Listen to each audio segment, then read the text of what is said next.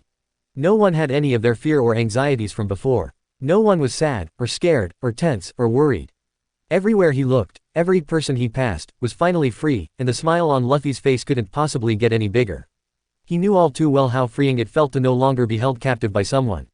Amongst the happy feelings, Luffy's nose reminded him of the delicious food also surrounding him and his mouth immediately watered. Following said nose, he found a table full of food and wasted no time in digging in. As he ate, he felt the muffled feeling of pain, and his eyes drifted to the doctor's house where Zoro was being treated. After the doctor had seen the injury from Mihawk, he'd ordered Zoro to get treatment along with Sanji and Usopp. All three of them had gotten wounds from the battle, but where Sanji and Usopp only needed to clean and bandage their smaller wounds, Zoro needed the large gash on his chest to be stitched. The doctor had attempted having Luffy checked over as well, but the captain had vehemently refused, not liking the white coat that the old man wore or the reek of medicine. He'd gotten better about being around doctors, and he knew this doctor was good. They'd helped Nami's sister, and Nami liked him, but he couldn't help that his instincts were yelling at him to keep the man away. Luckily, he'd managed to avoid a checkup seeing as he hadn't been hurt in his battle, and the doctor took Zoro, Sanji, and Usopp without him. He was making sure to monitor them closely, make sure that they were alright, but he couldn't stop the nagging in his head telling him he should be there to make sure with his own eyes. So, regrettably, he left the table of food making sure to snag a leg of meat as he did and headed to the doctor's house. He went around the building, hearing Zoro's pained noises coming from an open window, and looked inside. Usopp and Sanji were already out of the building. Luffy could see them waiting down the road, but Johnny, Yosaku, and Zoro were still inside. The two former were sleeping while Zoro was in the bed beneath the window, teeth clenched as the doctor stitched him up. Honestly, are you folks really pirates? Don't you even have a ship doctor? The old man asked Zoro as he worked. No, but we need one, Luffy replied from the window, leaning against it as he peered inside. It was easier to stand outside rather than going into the building, his nose already burning from the strong smells. Luffy, Zoro asked, not having realized his captain was there. But a musician comes first, right, Zoro? The teen asked, eating the meat he'd brought with him as he did. Why's that? The swordsman questioned, not understanding. Pirates sing, you know. Luffy answered as if it were obvious. So why does that come first? Zoro pushed, growing irritated. Luffy ignored the question though, instead turning to look at the doctor. Hey, doctor, where's Nami? She doesn't seem to be here. Luffy said. Even though he could smell her nearby, he didn't see her at the party. He knew he could just follow the scent and find her that way, but he wasn't sure if she was still scared of his abilities or not, so he was still trying to avoid using them, or at least mentioning them, around her. Nami, huh, if you can't find her around, then she's probably there. Even though Luffy didn't know where there was, he didn't push it when he felt the doctor's suddenly somber emotions. Wherever there was, it was probably serious or important to Nami. Slash backslash slash backslash slash backslash slash backslash slash backslash slash backslash slash backslash slash backslash slash backslash slash backslash slash backslash. By the third day, it didn't seem that the party was going to stop anytime soon. Drinks were still being poured, food was still being feasted on, and music was still being played. People danced, laughed, cried, for all 3 days, their gratitude and happiness flowing right out of them and into Luffy. The young captain was having a field day, the good emotions being the cherry on top of it all as he ate to his stomach's content. He laughed along with the townspeople, ate all the food he could ever want, and danced foolishly with some of the children. It almost reminded him of the parties that the Whitebeards would throw, and it made him nostalgic for the place he'd come to call home the last few years. He definitely needed his own musician ASAP.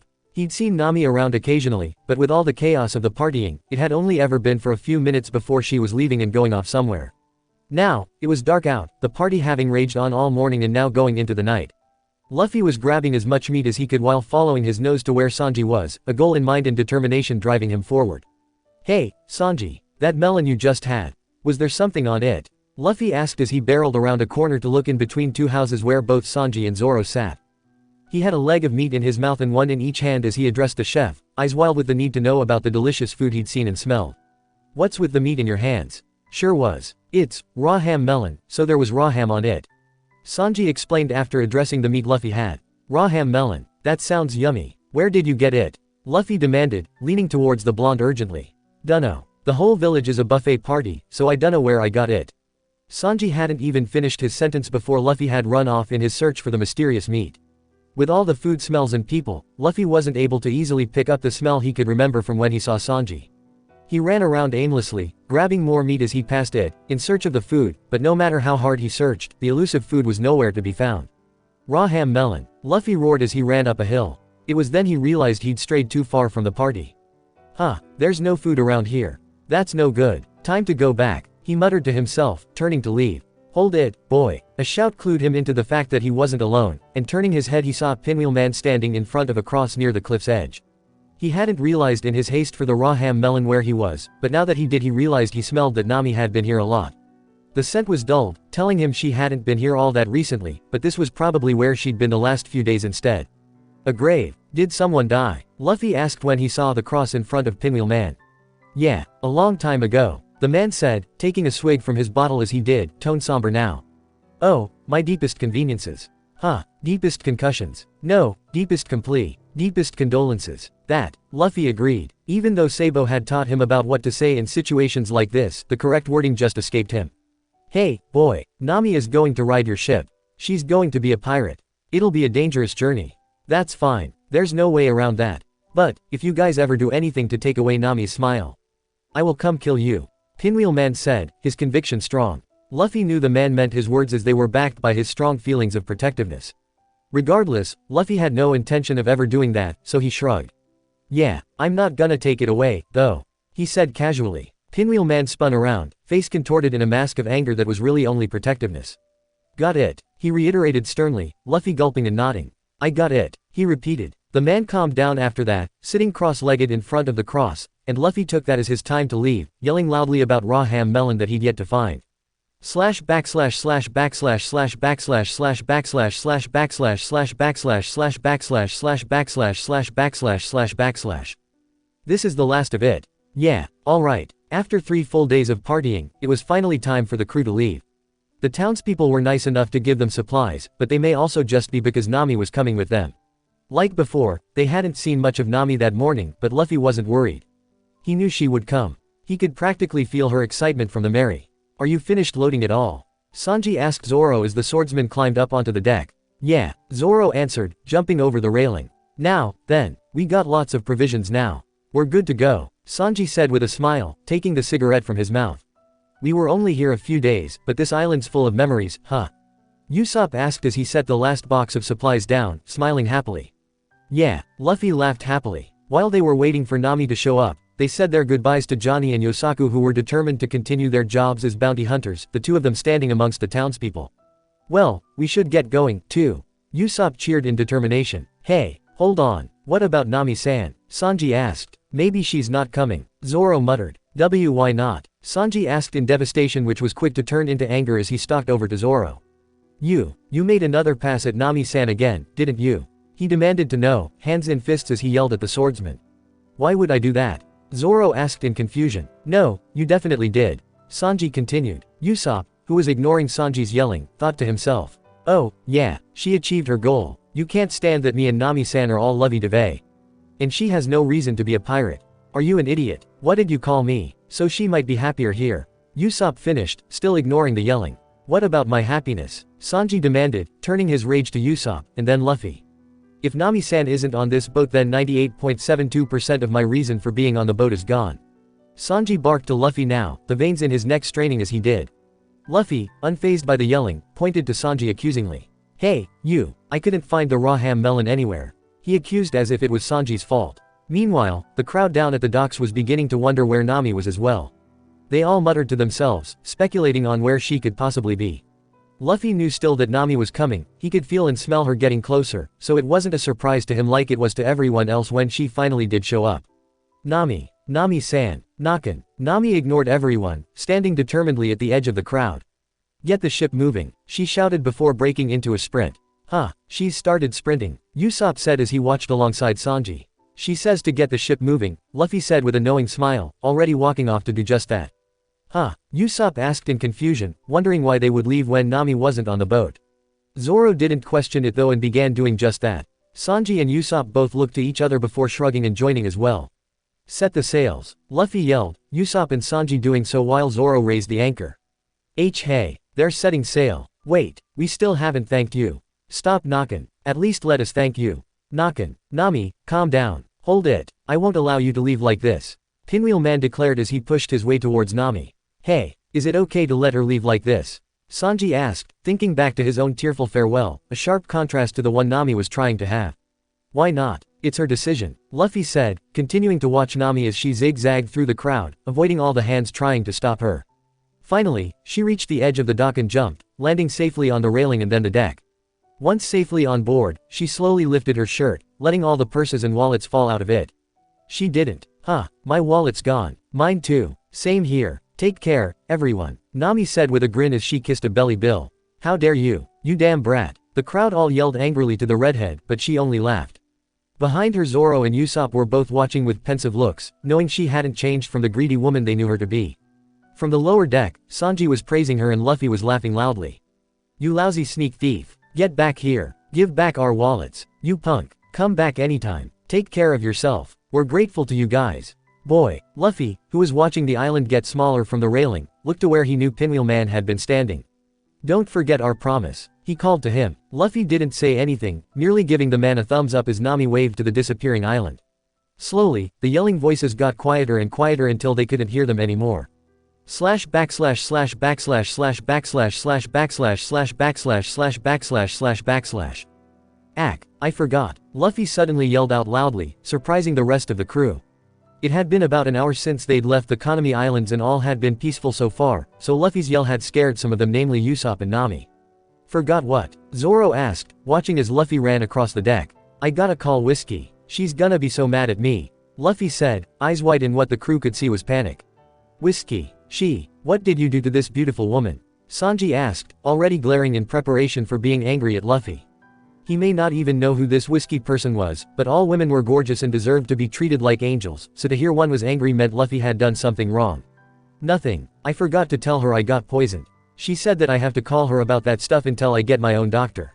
Luffy explained, grabbing the mini den that was still sitting on the barrel. Poisoned. Zoro, Usopp, and Nami shouted in disbelief, their eyes wide as they gawked at Luffy. Huh, oh yeah, that Krieg guy shot this weird poison smoke stuff at all the chefs when I was fighting him. I made sure Sanji and Jin had masks, but I didn't have one so I breathed it in. Luffy said, explaining the story quickly to them as he began dialing the number he needed. And you, but you're. Usopp could only stutter nonsense as he continued looking over Luffy, not seeing anything wrong with him. With the number dialed and the snail ringing, Luffy finally took notice of the mass shock and worry coming from the three. Blinking, he looked at them and realized they didn't know he was resistant to poison. Oh, that's right, I didn't tell you. Poison doesn't affect me unless it's really deadly. Luffy said with a laugh, brushing off the seriousness of it. Doesn't affect you? What do you mean? Zoro was cut off as the snail stopped ringing, giving the telltale sound that someone had picked up. Immediately, everyone quieted, even Sanji's eyes widening as they realized who Luffy had just called. The crew of the strongest man in the world. Who's this? Like the last time he called, Luffy beamed the second he heard the familiar voice. Fosa, it's me, Luffy answered cheerfully, smiling his D-smile. Luffy, calling again so soon? To be honest, I thought you wouldn't use this thing. Fosa replied just as cheerfully as Luffy had. The rest of the crew didn't quite know who this Fosa was, but they knew he must be strong if he was on Whitebeard's crew. Shishishi, I need to talk to Whiskey again, Luffy said, his D-smile falling only slightly into a more relaxed smile. Whiskey, you're all right, right? The man asked now, concern laced in his tone like Haruta's had when he'd called before. Yup, I just breathed in some poison is all, Luffy said with a shrug as if it was a normal occurrence. It didn't hurt you? Fosa continued to question, everyone hearing that he was walking as he did. "No, I feel fine, but Whiskey said I have to call her about stuff like this until I get my own doctor." Luffy answered, saying the last part with a pout. Fosa laughed now, his concern gone. "That you should. You know, Ace is gonna be pissed that the 2 times you called he wasn't around to say hi." Fosa noted as what sounded to be a door was opened. "That's not my fault. Anyway, tell him I said hi. Oh, and that I'm fine. Oh, and stop getting hurt," Luffy said indignantly. He hadn't watched Ace, Sabo, and Marcos waves as consistently as he had on the Moby, but during the party he'd checked in on them and saw Ace's wave flicker, growing a shade lighter. It was fine by morning, but it had still worried Luffy when he couldn't just walk to the Moby and see if his brother was alright. "As if that'll make any difference. I'm with Whiskey now, so I'll talk to you later," he said, Luffy beaming again as he nodded. Talk to you later, Fosa," Luffy chirped back, a second of silence passing as Fosa no doubt handed the snail over. Zoro and Sanji were still watching with wide eyes, unbelieving of what they were hearing, while Usopp and Nami were practically clinging to themselves. Even though they all knew Luffy had been a part of the Whitebeards, it was one thing to hear about it and another thing entirely to be faced with the proof that he actually had been. This time, the proof being that he was so casually speaking to the Emperor's crew. "Luffy," a new voice, a woman's, asked. Despite his awe and disbelief, Sanji immediately snapped out of it at the sound of a woman's voice, eyes changing into hearts. "Whiskey. Hi," Luffy greeted, smiling widely again. "I hope you're calling to tell me you found yourself a doctor, but for some reason, I don't think that's the case," she said with a knowing sigh, making Luffy laugh sheepishly now. No doctor yet. I was calling because I may have, inhaled poison gas," Luffy said, stalling as long as he could before just telling the nurse outright. It was almost too quiet on the other line and Luffy wondered briefly if they'd been disconnected. The muted feelings of irritation and worry told him they hadn't. Finally, there were the sounds of a slow intake of breath and then the release of the breath. "Alright, how long ago did this happen?" she asked, and again Luffy laughed sheepishly, rubbing the back of his head. About." He began counting on his fingers now, a deep look of concentration on his face. 4 days ago. No, 5, Luffy said, wondering if he'd counted correctly. With all that had happened, days had melted into each other and he had a tough time remembering exactly the amount of days. "Days. Luffy, I told you to call me immediately when stuff like this happens," she said sternly, the young captain knowing she was doing it out of worry for him. "I did. Or, at least, I tried, but my den was on my ship and my ship was at a different island, so after my fight I had to go there. And then I fought this other guy and there was this long party and then we set sail again today, so now I'm calling you," Luffy explained in a bit of a rush. Nami felt a bit guilty now, knowing that Luffy was getting in trouble because she'd stolen the Mary from him. She'd honestly forgotten about the snail though. Alright, do you know what you inhaled?" Whiskey asked, much calmer now than she had been before, though slightly irritated. "It was NZ2 wait, no. PTO. WK8. No, that wasn't it either. MH5, Sanji answered for him instead. His words were a bit shaky, because not only was he speaking to a Whitebeard, but this Whitebeard was also a woman. MH5. That gas is supposed to be pretty deadly, but people have survived if they were able to breathe some clean air afterward. Did you have any symptoms?" she asked Luffy. "It burned for a second and it hurt my nose cause it was strong, so I got a headache for a few seconds, but when it was gone I was fine," Luffy said with a shrug. "And you haven't felt anything since? No headaches, nausea, nosebleeds?" she asked, to which Luffy shook his head. "Nope. Everything's all good as far as I can tell," Luffy said with a cheery grin. It was a bit surreal to hear Luffy talk about being poisoned with a smile, and the crew didn't know how to handle it quite yet. All they could do was stare dumbly as their new captain talked about being poisoned with a smile, and a Whitebeard pirate responded with equal calmness. "In that case, you should be in the clear, especially seeing as days have passed since the initial poisoning. If you start to feel anything unusual, remember to call. Preferably right away," Whiskey said with a slight hint of chastising to her tone. "Right," Luffy affirmed with a nod and a serious look, but from the sigh that came from the nurse, it was clear she wasn't expecting much. "And for the sake of all crews, yours and Pop's, get yourself a doctor, Luffy. It's only a matter of time until you need actual medical care, and calling us doesn't cut it." The nurse continued. "Got it. Call you if I feel weird and get a doctor," Luffy repeated, counting the tasks off on his fingers. "Thanks, Whiskey. I'll talk to you later," Luffy said, his smile returning as he began wrapping up the conversation. "Hopefully with better news. Stay safe, Luffy. Gotcha." With that, the snail went back to sleep, leaving them in silence. Without a word, Luffy stood, taking the snail in his hand and moving to place it back on the barrel it had resided on previously. The crew, still in a state of shock, only watched from where they were sitting on the Mary's deck. None moved, none blinked, in fact, they barely breathed. "Oh, by the way, Sanji, I can see colors, smell really well, feel people's emotions, and see memories," Luffy said, smile never faltering as he now turned to address the chef. He'd realized now that things were calm that he hadn't exactly explained it to the blonde like he had the others. Alright, that makes sense I guess, Sanji said, expression still dumbfounded. Luffy cocked his head at not only the chef's words but his emotions. He could practically feel as the man's emotions shifted away from shock to surprise and then anger. Wait a minute, shishishi. Disclaimer: this story do not belong to me, the author is, this Captain Wears read by OPWonders. Chapter 19, a short interlude. Come on, just one tangerine, you're such a cheapskate, Sanji.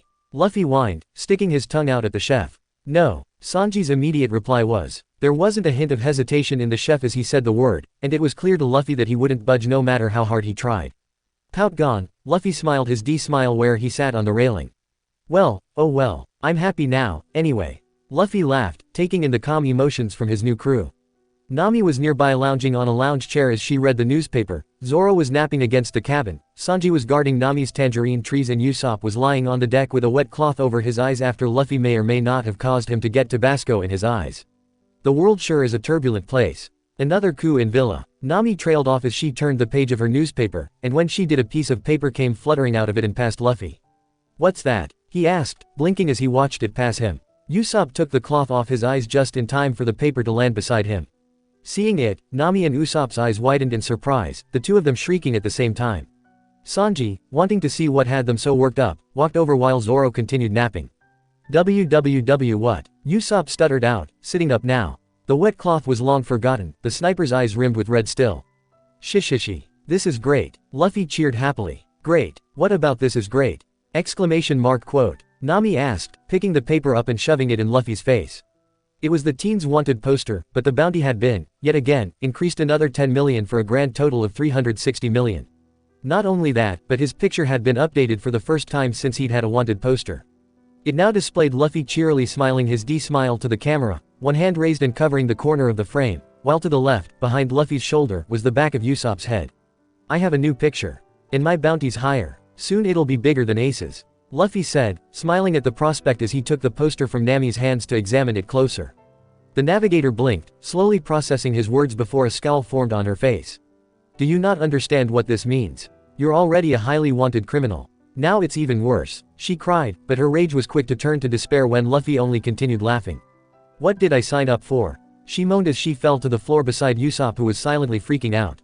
Out of the corner of her eye, she saw the abandoned newspaper lying on her lounge chair and reached out for it, ignoring Luffy's laughing and Sanji's words as he asked the captain what was going on.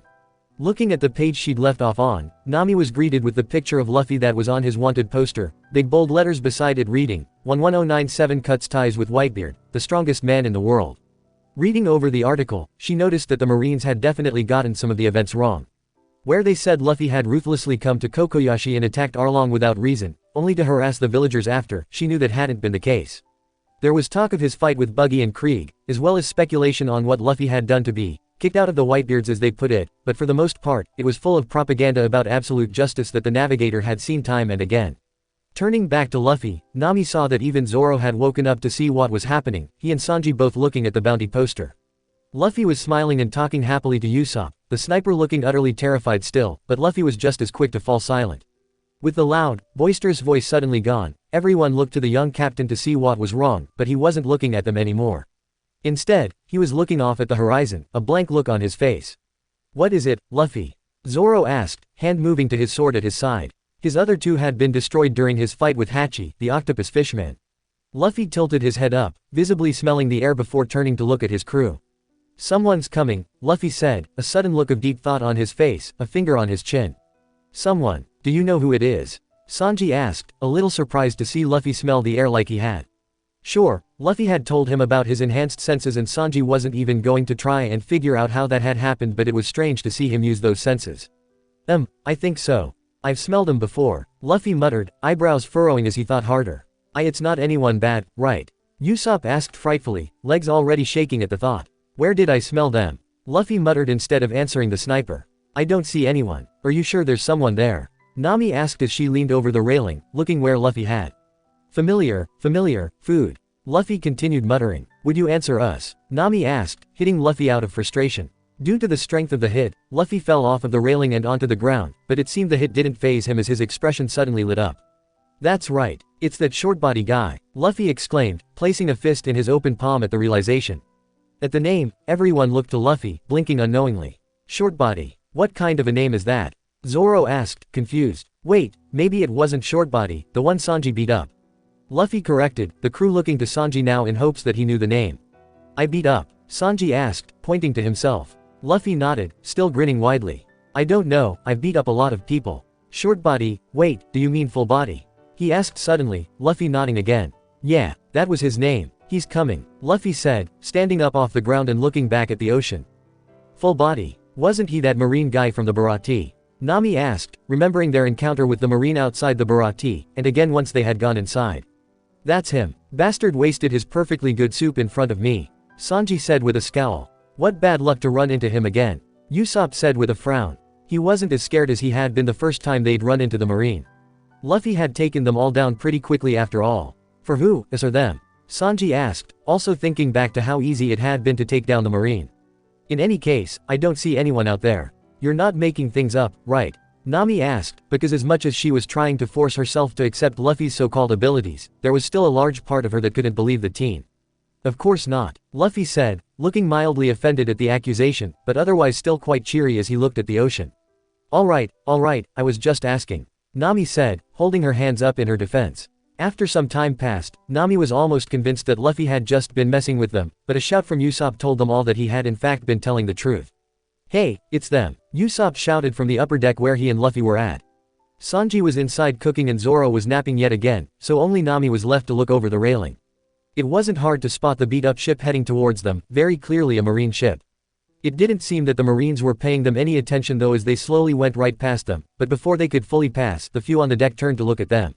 There was a shriek of terror from the marines and a commanding yell from Full Body before the ship was turning around and heading right back to them. So Luffy wasn't lying then, Nami muttered to herself, glancing over to the captain. She had to admit, that had been some pretty damning evidence. The marine ship hadn't even been in sight, so for Luffy to not only know marines were coming, but which specific marine, meant that he either was telling the truth on his abilities or he had somehow gotten information on where Full Body was going to be today. The latter seemed far more unlikely than the former to her. Do you think someone attacked their ship? It's all scrapped, Luffy said as he peered over to the ship, hand shielding his eyes from the sun as he did. It's not nice of the Navy to toss its scrapped ships into the ocean. Usopp agreed, the two of them clearly thinking that the ship was no longer being used despite the people on it. This is not a scrapped ship. Do you guys have keyholes for eyes? Have you forgotten what Iron Fist Full Body looks like? Full Body asked, stepping onto the railing of his ship and holding out one of his fists to them in anger. Oh, right, you're on the ship. Are you stranded? You want us to help you? Luffy asked, momentarily surprising the rest of his crew with his willingness to help a marine. Luffy wasn't bothered by the idea, because even though he may not like marines in the slightest, he wouldn't leave them to drift aimlessly and die. These ones hadn't really done him any harm, and he knew that even if they tried to turn on him, he could easily take them. Quit fooling around. Our meeting here spells the end of your luck. 11,097, Monkey D. Luffy, you're under arrest. Full Body exclaimed, holding up Luffy's newest wanted poster with its updated picture and bounty. Yeah, that's a good picture of me, huh? Luffy asked happily. In the back of my head. Usopp added, clearly proud of it. Shame you're still wanted alive only. It doesn't say unharmed though. Aim the cannon. Full Body ordered, one of the other marines doing as told without hesitation. Oh, you're gonna shoot? Luffy asked while Usopp began screaming in fear. Nami paled as she stared down the cannon. They're aiming right at us. This is bad. Usopp shrieked, backing away from the railing. Zoro finally woke from his nap, peeking an eye open and taking in the situation quickly before grabbing his only sword and standing. So these guys finally arrived, huh? He muttered to himself as he stood. Alright, leave it to me. I'll bounce it back. Luffy cheered, lowering his stance in preparation. Feeling Zoro's sudden confidence getting closer from behind him stopped him though. Luffy, let me handle this one. Zoro said, grabbing Luffy's shoulder and pulling him back towards Usopp. Sure thing, Zoro. Luffy laughed, standing beside Usopp. There was a loud blast as the cannon went off, all of them watching as the cannonball flew towards Zoro. Without even an ounce of fear, the swordsman unsheathed his sword and sliced the ball in two. Usopp's jaw dropped while Luffy watched in awe. Awesome, he cried, watching the destroyed cannonball fly past Zoro and fall safely into the water. That's impossible, Full Body yelled. Like Usopp, the marines all had their jaws dropped, eyeing Zoro as he sheathed his sword and glared at them. Don't bother people while they're napping. Luffy could feel Zoro's annoyance behind the words and laughed again, finding the whole situation funny. Despite the show of power, Full Body wasn't done. There's plenty more where that came from. Fire. The cannon was readied again immediately and Luffy stopped laughing. Huh, this is bad, Luffy said, surprising Usopp. It is, Usopp asked fearfully, thinking that Luffy would have had this handled. There wasn't any more time to deliberate as the boom went off again, but instead of the cannonball Usopp expected, the cannon itself exploded right in the Marine and Full Body's faces. See, there were cracks in the cannon. Luffy said. Yeah, that's definitely bad, Usopp said, sweat dropping and raising an eyebrow to the Marines. Luffy felt the anger and irritation in Full Body rise as the Marine ship hit the Mary. You damn brats. Don't you dare mock the power of a former Navy HQ lieutenant. We'll just have to fight you hand to hand. Men, follow me, Full Body yelled as he jumped over onto the Mary in front of Luffy. Yeah, the other Marines agreed despite their fear, following without much hesitation. I'll have your head, Full Body called as he punched Luffy in the face. Usopp screeched, having been standing behind Luffy, and quickly moved when Luffy's entire head stretched back and over the railing. With a grin, Luffy let his neck stretch until it couldn't anymore and then promptly let it snap back. Gum gum bell, Luffy called as he headbutted Full Body. The Marine flew back, hitting Mary's railing and falling to the deck, looking at Luffy in fear. It was quick to change to terror when all of his soldiers flew back towards the Marine ship and he looked up to see Sanji, pan in hand. You got some real balls, picking a fight during mealtime, tough guy. Don't got any soup bowls today. You planning to lick the deck or something? Without any further prompting, Full Body screamed and joined his men in jumping back to their ship and then into the water. Huh, he's done already? Luffy asked, adjusting his hat. He was nothing but talk, Usopp said, arms crossed. He's as damn wimpy as ever, Sanji muttered. From the lower deck, Nami shook her head. I can't even relax and read the newspaper with all of this commotion, Nami said with a shake of her head, walking back over to her lounge chair and picking said paper up again. Nami-san, I'm finished preparing your meal. Sanji cooed once he heard Nami. Ooh, I'm starving. Food, food, Luffy cheered hungrily. Slash backslash slash backslash slash backslash slash backslash slash backslash slash backslash slash backslash slash backslash slash backslash slash backslash. After another delicious meal made by Sanji, the crew sat on the deck in a circle, looking at a map that sat in between them. We're finally nearing the Grand Line. It looks like the only way into it is through Reverse Mountain here. Nami told them as she pointed to that spot on the map. What a pain, can't we just go straight through it? Zoro asked. Nope. From what the geezer told me, that's the only way boats can enter. Sanji said as he looked over the map as well. How come? Usopp asked. Because it's dangerous, Sanji answered, but this didn't seem to please Usopp.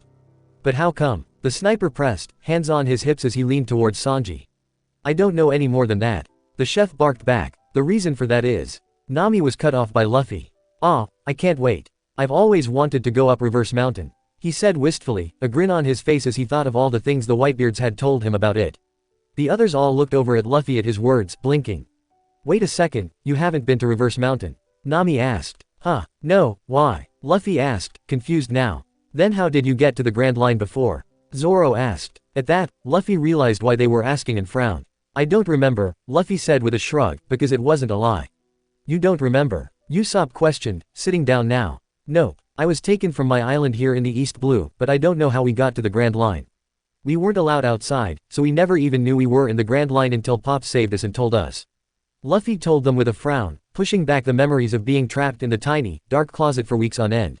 Hearing about Luffy's kidnap again left the crew silent, none of them knowing quite how to respond to his dark words. With how cheery Luffy usually was, it was hard for them to remember that he'd been kidnapped and held in, what he deemed, a bad place. D-. Do you know anything about Reverse Mountain? Nami finally decided on asking. The rest of the crew looked to Luffy now, wondering if he would respond. They were relieved when Luffy looked to be thinking, clearly not affected by his previous words. At least, he made it seem that way.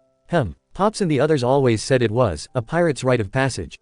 Oh, and a lot of them said they were terrified when they first went, but then Thatch would always make fun of them and say that any real pirate shouldn't be scared of a tiny mountain, and then that usually started an argument and Marco would come in and Reverse Mountain, Luffy, Usopp muttered, sweat dropping at how off track Luffy had gotten. Oh, right, I don't know much about it, just that it's a mountain, and it's apparently scary. A few said it was really fun, but that they were scared when they first saw it. Luffy said. His crew glanced at each other, all of them seeming to be communicating amongst themselves through looks. Shishishi, that's all I heard about it, but it sounds pretty cool. Luffy finished with a laugh, ignoring the antics of the others. How did you get fun from terrifying Scary Mountain? Usopp asked, trying to ignore the fact that, even while sitting, his legs were starting to shake at the thought.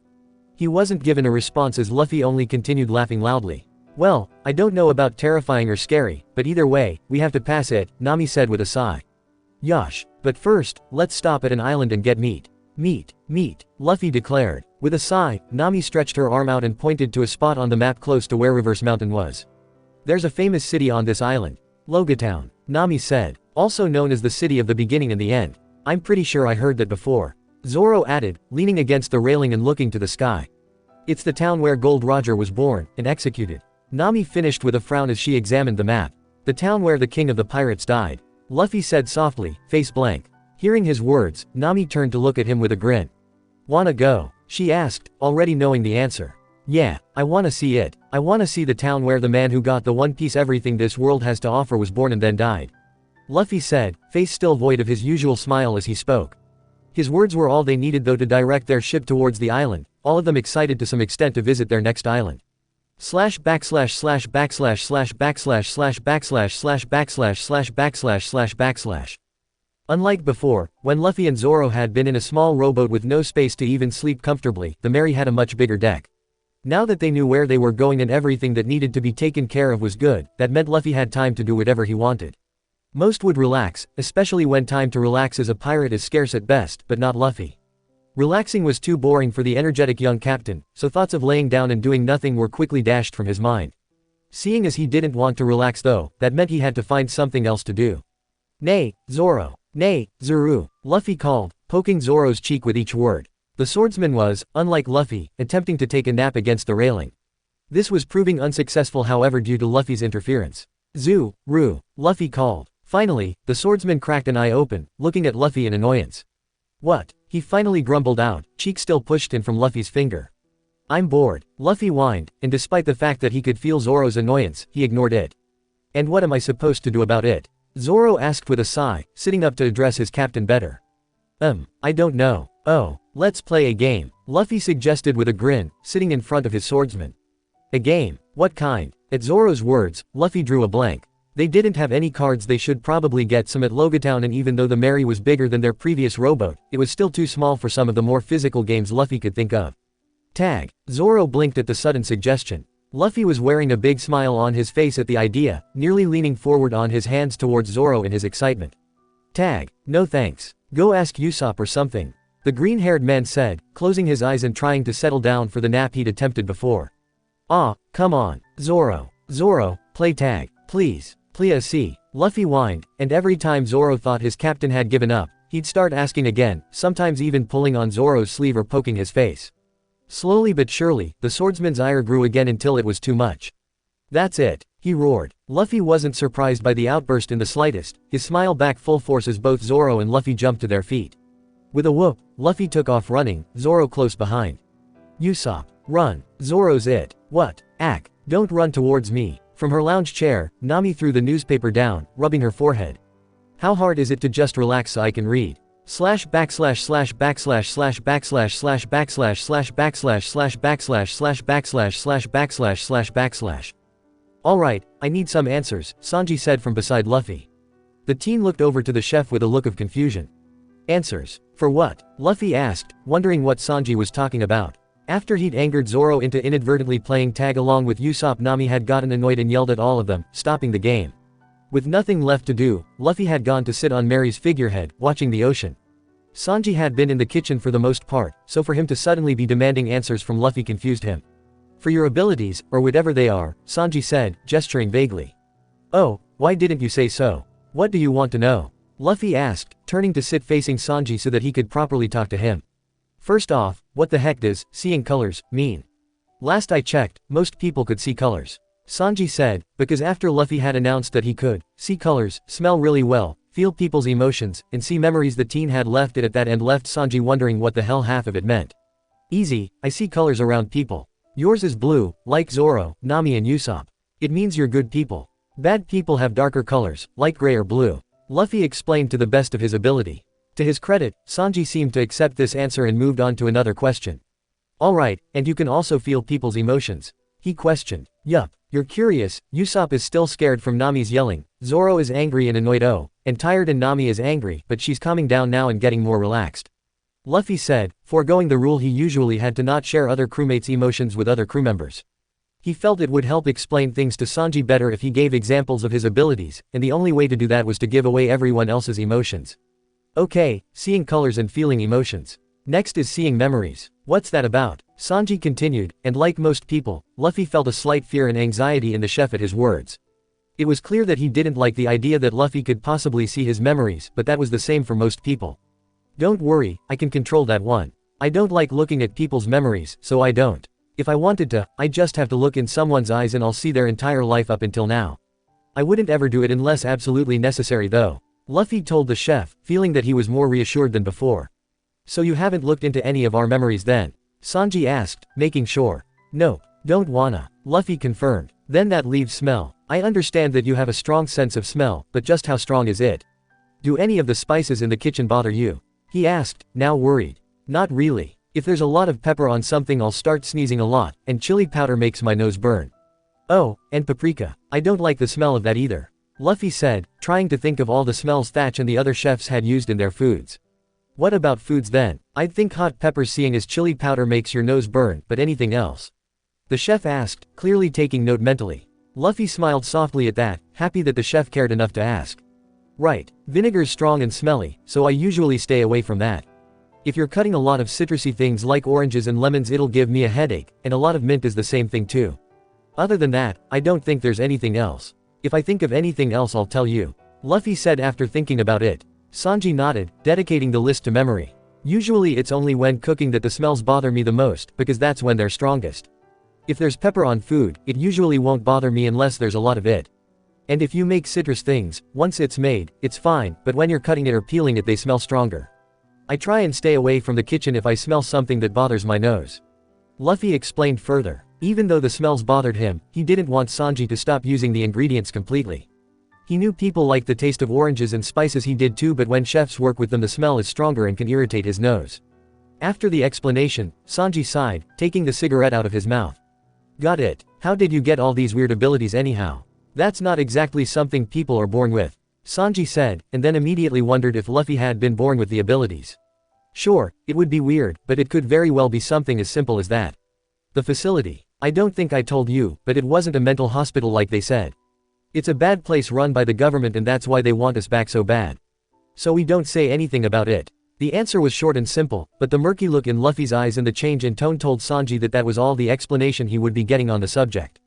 After a second of silence, the chef nodded, turning and putting the cigarette back between his lips. I'm starting dinner now. I'll avoid foods with too much pepper. He said. Luffy's smile returned and he nodded. Will it be meat? Chapter 20. He lives. Wow, what a cool town, Luffy said as he took in his surroundings. Just above him was an archway with a sign clearly stating that they were now at Logatown. The place used to be full of pirates on their way to the Grand Line. It has everything you could ever need. Nami said knowingly, having heard about this town many times before from the pirates she used to steal from. Alright, I'm gonna go get equipment for our upcoming great adventure. Usopp boasted with a smile. Looks like I can get some good ingredients here. Good women too, Sanji said, a perverse look on his face at the thought. I got something I wanna buy, too, Zoro said, more to himself, but immediately, Luffy felt Nami's greed rise as the redhead turned to look at the swordsman. Oh, how are you gonna do that? You're flat broke, as I recall. She said, a little too cheery for the words she was saying. Alright, I'm gonna check out the execution platform, Luffy said, ignoring Nami completely in favor of smelling the air. He didn't know what an execution platform would smell like, but he was sure he'd find it eventually. Huh? Usopp and Sanji asked. They both turned to look at Luffy, but by the time they'd turned their eyes away from Zoro and Nami, their captain was already running off. I'm gonna see where the king of the pirates was executed. Luffy called out to them, not even turning to address them. Hey, wait, we still haven't decided where to meet up at. Usopp's yell was too late as Luffy was too far into the crowd of people to hear him. Running through the street, Luffy could feel his excitement rising. Just the thought of the execution platform that he hadn't known about until they were already heading to this island filled him with awe and wonder. To see where the Pirate King had been born and then died. It was an opportunity Luffy hadn't exactly expected to stumble upon, and yet here he was. In his musings, Luffy had managed to run himself in circles. Thanks to his nose, he didn't wind up back at the port, but he did manage to end up in a strange alley. Looking around, a sign caught his eye, and momentarily his hunt for the execution platform was put on hold. Walking down the stairs and then into the strange place, which looked to be a run-down bar on the inside, Luffy looked around and saw an old man sitting at a table. Huh, do you work here, old guy? It said Gold Roger on the sign outside. Is that this place's name? Luffy asked, examining the man carefully. The quick color check told him the old man had a blue aura, and a scan of his emotions showed nothing but peaceful calm, acceptance, and a hint of bitterness. Scram. This ain't a place for a runt like you. Besides, we're closed for good as of today. The man said as he poured himself a drink, probably not his first from the looks of it. It went under. Luffy questioned, not planning on leaving despite the man's words. It didn't go under. I'm shutting it down myself. Now get lost. The man repeated, and like with most people that came into contact with Luffy, there was a growing ball of irritation in the man. I was just curious about the name, that's all. I'm lost. I was wanting to go to the execution platform. Can you tell me how to get there? Luffy asked, moving to the bar and sitting on one of the stools. The second he did that, though, he got a look at where the man was sitting, an object on the table he sat at. What's that on your table? Oh, a skull. It's huge, Luffy said in amazement. Even though the man hadn't seemed all that interested in talking, he didn't seem to mind it now as he launched into a tale of who the skull belonged to, a man once known as Killer Giant. Luffy listened to the story with rapt attention, nostalgic for the stories that Whitebeard used to tell him. This old man seemed to have the same knack for storytelling as Whitebeard did, Luffy hanging on to his every word.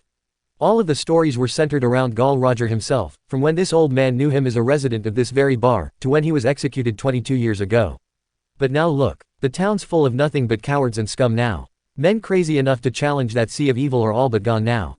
That's why this bar is closing down for good today, the old man said, almost wistfully. The bitterness was back, but Luffy paid it no mind, still smiling widely from the stories and swinging his feet back and forth in the air.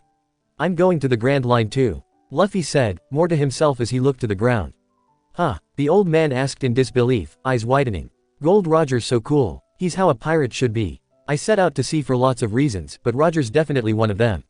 I'm gonna go to the Grand Line, and then the New World, get the One Piece, and be the king of the pirates.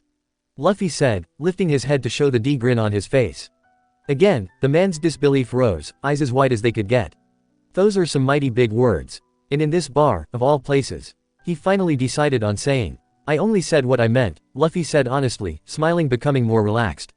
The old man sighed, smiling now as well, and any and all bitterness that had lingered in him was gone completely. Kiddo, if there are still patrons like you out there, maybe I'll hold off on closing this place. He said. Confused, Luffy straightened. How should I know if there are? Luffy asked, not understanding. You're right, of course, you wouldn't know. I haven't been in such a good mood since back then. I'll treat you to a drink. The old man said, shuffling away from his table and behind the bar, digging around for something. Luffy turned his head to watch over his shoulder, confusion gone now. I don't drink alcohol. His words were met with a laugh, and Luffy could that the old man was in a much better mood than when he'd first walked in here. Right, then have this, the old man said, holding 2 glasses of milk and holding one out to Luffy. Let's have a toast, to the eternal king of the pirates. The man said, taking off his hat and grinning at Luffy. Turning to face the man fully now, Luffy smiled again in determination, grabbing the glass. To the eternal king of the pirates. Luffy toasted, the two clinking their glasses together before chugging them down. Luffy stayed for only a few minutes longer before telling the old man he had to get going, leaving his empty glass on the bar for the old man to clean. Before he left, the old man gave him instructions on how to get to the platform, and with a thanks, Luffy left to begin his hunt anew. As he walked down Main Street he talked quietly to himself, taking in the sights and trying to imagine whether Roger walked these same streets or not. Once he got down the street, he was stood in a large plaza staring right at the tall execution platform that towered over everyone. There it is. So this is where the king of the pirates was executed. The place where the greatest pirate in history died. The place where it began. Luffy said, a smile slowly forming on his face. Without any hesitation, Luffy moved to the base of the platform and promptly began climbing it. Everyone in the plaza stopped to stare at him, some of them telling him warnings of how he could get hurt, but Luffy ignored them. Well, that is, until one of them was a marine. Hey, 11,097. With a pout, Luffy turned to look at the man, pleasantly surprised that this marine had a blue aura. He didn't look like the usual clueless marine lackey. No, this man looked to hold at least some kind of power, and for a marine with power to have such a clear blue aura was rare for Luffy to see. What do you want? I'm busy right now, Luffy called out, not bothering to come down from where he'd started climbing. So you are 11,097 then.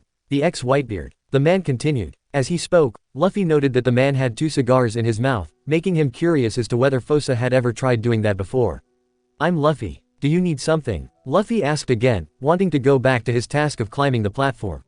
After he said that, though, he slipped down a little, surprising him. Managing to stop himself before he hit the ground, he turned to look at the marine again. I'm Captain Smoker of the Navy. I'm in charge of Logatown. You're under arrest. Luffy almost laughed at those words, because in all his time of being a pirate, he'd heard that line more times than he could count, and yet, he was still free. He kept himself from laughing, but he couldn't stop the large smile that formed on his face instead. Nah, I don't think so. I'm just about to go back into paradise and be the king of the pirates. I won't get arrested in a place like this, Luffy said knowingly. It would be highly unlikely that Luffy would run into someone here that could take him down. You'll have to fight me, then. You don't get into the Grand Line unless you can beat me. That's the rule of this town. That's assuming you're brave enough to fight me, of course. Smoker challenged, and now Luffy was interested. Not interested enough to come down from the platform just yet, but interested nonetheless. So I can't go back to paradise unless I beat you. Then I'll beat you, Luffy said, grinning, his excitement growing at the idea of a fight. Hopefully a good one. Go ahead and try, Smoker said, also seeming to prepare for the fight. Reeling back a fist, Luffy threw it forward, only to spin and fall back, his torso stretching but his legs staying wrapped around the metal of the platform's base. Ah, I'm tangled, Luffy muttered, looking to his legs and stretching back to normal. So you are made of rubber then? Just what the hell are you doing? Smoker barked once he noted Luffy's abilities. He didn't like the fact that it seemed like Luffy wasn't taking him seriously. I'm not doing this cause I wanna. It's my legs, Luffy said defensively, trying to pull said appendages free from the metal they were trapped between. With a snap, they were freed and he flew back away from the platform.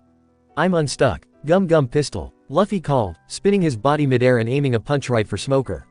The man watched as the fist came his way before jumping out of the way, appearing behind Luffy. Too slow. Seeing and feeling due to his haki the fist aimed at his face, Luffy ducked, laughing to himself as he did. Smoker wasn't done though as he appeared again behind Luffy, swinging his leg out to kick Luffy which the teen also dodged. Now who's too slow? Luffy asked as he recentered himself, throwing another punch towards Smoker. At the same time that he did that, Smoker threw a punch of his own that Luffy moved out of the way of. When this happened though, Luffy noticed that his fist, which should have hit something by now, hadn't. Looking, he saw the hole in Smoker that was now quickly being filled with smoke. Devil fruit, Luffy determined quickly. That's right, I ate the Moku Moku fruit so my body is made entirely of smoke. The Marine explained, demonstrating by having the smoke he could control surround him. Luffy took this information in stride, a little more excited now than he had been before about this fight. This Marine was not only a good color, but he also seemed to be able to put up a little bit of a fight against him. Of course, with Luffy preoccupied with his thoughts and excitement, he didn't notice the fist until it was hitting him in the chest, sending him flying into the metal base of the platform and onto the ground again. 22 years ago, I saw his execution. His proud final moments were worthy of the king of the pirates. Smoker said, Luffy feeling that he meant every word he was saying from where he still lay on the floor. You, king of the pirates. Don't make me laugh. You may have been to the Grand Line thanks to Whitebeard, but you're no longer with him. Smoker said, underestimating Luffy like everyone always does. Luffy didn't know if he was amused or annoyed by the assumption, but either way, he stood back up with a smile. I may not be with Pops anymore, but that just means I'll have to go and try taking on Paradise with my own crew. Get ready, cause here I come. Gum Gum, whip. Stretching his leg behind him, Luffy swung it forward, sweeping Smoker away before he could move away. Luffy felt the man's surprise, most likely wondering how he'd managed to get hit in the first place. The Marine was flung through a few buildings due to the force behind Luffy's kick and because of that, Luffy was left with only 2 Marine lackeys who were watching with dropped jaws. The civilians around them were speaking in hushed ones of fear amongst each other, but Luffy ignored them, looking at the Marines. I'm gonna climb this now, okay? He asked, jutting a thumb out behind him and using it to point to the execution platform. When the Marines didn't respond, still too shell-shocked, Luffy merely shrugged before turning and jogging back over to the base of the platform. Now that he didn't have any interruptions, Luffy was free to climb the platform without any issues. When the Marines snapped out of it, they made an empty threat of forcing Luffy to come down and arresting him, but one confused look from Luffy had them running after Smoker. Scrambling up the scaffolding quickly like the monkey his name signified, Luffy finally reached the top. He had quite a few onlookers from below, but Luffy ignored them, instead shielding his eyes from the sun and looking over the town.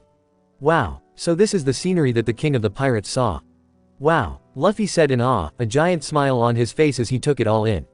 The peaceful view was interrupted by a much louder than normal voice. Hey, you, come down right away, they shouted, megaphone in hand to amplify their voice. Why? Luffy called back, not wanting to come down just yet. That's a special execution platform under control of the world government. Come down right now, they continued shouting. Stubborn, Luffy only smiled, cupping his hands around his mouth in an attempt at amplifying his own voice. You don't have to be so strict, officer. He yelled. Either way, I'm going to have to arrest you. I'm coming up now. The man called, but he didn't even have the chance to take a single step forward when a spiked club hit him in the face, knocking him out cold on the ground. HMPH. Now's not the time for small fries. I've been looking for you, Luffy. Long time no see. Luffy was already frowning at the unnecessary attack on the officer, but it was quick to turn to confusion when he saw the lady that was speaking. He didn't recognize her, but a familiar scent drifting to his nose told him he knew her. Or at least, he'd smelled her before. Trying to think about it, Luffy sifted through everyone he'd smelled, trying to match previous smells with the person in front of him now. Don't tell me you forgot my face. Around the woman, the civilians, male and female alike, were awestruck by her beauty. Perfume and metal, Luffy muttered to himself, knowing he'd smelled the combination before somewhere. Though it seems you've forgotten me, I'll never forget you. You're the first man who hit me. The awestruck civilians were quick to start shooting daggers Luffy's way, but the young captain was still confused. Hit you, perfume and metal. Luffy continued muttering, rubbing his chin in thought. With a snap, Luffy realized, the dots connecting in his brain. Ah, you're that Elmira girl, Luffy realized, pointing to her. Even as he said this though, he couldn't help but wonder if he was right. Was his nose messing with him? 'Cause this woman didn't look anything like he remembered. That's right, Elmira. My name is Alvida. No matter, I will make you mine, Luffy. She said, smiling at the thought. Luffy frowned, raising an eyebrow at the words and taking a step back. You're under arrest for harming the police captain. And you, 11,097. You're under arrest as well. Get off of the execution platform. Luffy and Alvida's conversation was cut short as a small group of officers ran out. Alvida didn't move though, only turning her head to smile in their direction.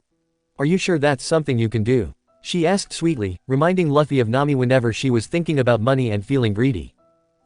Captain, I don't think we can arrest her. One of the, now awestruck, officers said. It doesn't matter, we have to. The first officer didn't have a chance to finish as a loud explosion went off, one of the fountains exploding nearby. The rubble went flying right towards Alvida, but Luffy felt that she wasn't worried in the slightest. She didn't make any move to dodge the incoming stone and everyone watched as the second it hit her it seemed to slip right off and away from her. What just happened? Luffy asked, thoroughly confused. He just wanted to see the execution platform and now he had to deal with, not only Smoker but Alvida who possibly might not actually be Alvida. Oh, and from the smell of it, that clown guy was here too. That was dangerous, you know, Alvida said, but despite her words, she was smiling at the group of hooded figures. Flashily sorry. But your smooth skin is unharmed, of course. So don't worry beautiful Alvida. The one Luffy knew to be Buggy said. Alvida's smile never fell as she rubbed her arm. You're right. Thanks to the Sub no mi, no attack can hurt my skin because it slides right off it.